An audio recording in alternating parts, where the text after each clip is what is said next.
Washington, D.C. was a location distraught with corruption at the root.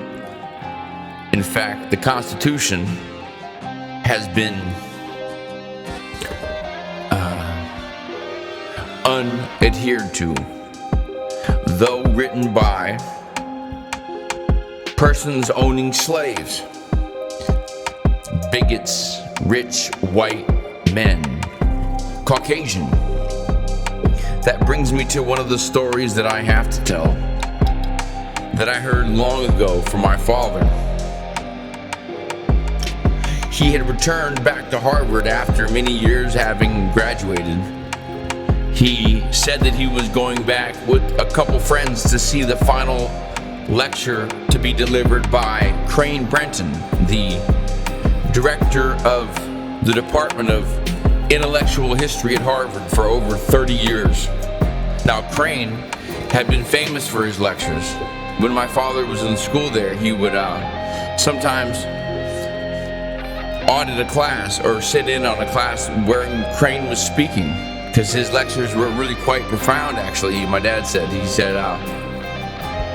they spoke of things that none of us knew. According to the logs of intellectual history having been found there at Harvard for his years of training. Now, my dad came back this year for Crane was going to be giving the closing address at the graduation presentation for that year's class. My dad and a couple of his friends he called, letting them know that this was happening, and flew back to Boston. Upon entering the hall, Crane, now later in year, stepped onto the stage, sang but one thing. Now today was going to be a day that would shock history, lay a foundational root component to our own interior evolution as souls, something we could refer to, knowing that it was or had been determined by a great scholar of time, having studied those issues both of the physical and, I might say, metaphysical, though the story will show. So Crane steps out on the stage that day and says, "Today, before I came out to speak with you, my friends, somebody asked me, what was the single most important piece of intellectual knowledge or history I'd ever encountered here at my years at Harvard?" Now, remembering that Crane was about to retire, this would be the last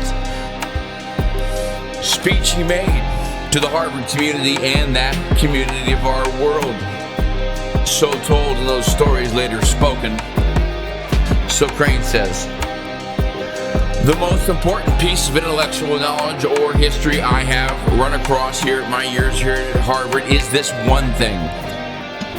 He continued by saying, "Our human species is undergoing currently a shift in human biological evolution.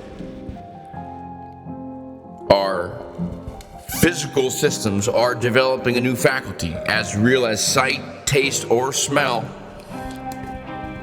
Whereas this new faculty will allow the individual to experience," and I quote,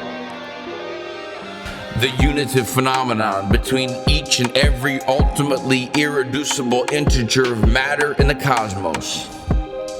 May I repeat, this new faculty will allow the individual to experience the unitive phenomenon between each and every ultimately irreducible integer of matter in the cosmos.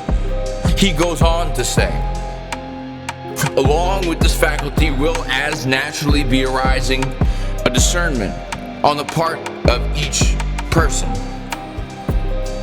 to what is harmonious with or disharmonious with the greater whole." He concludes by saying, "And this is why I think so many men here in the audience now and in this country have not chosen to go to the Vietnam War. He closed his book and walked away, dying a week or two later. The last thing he had to say.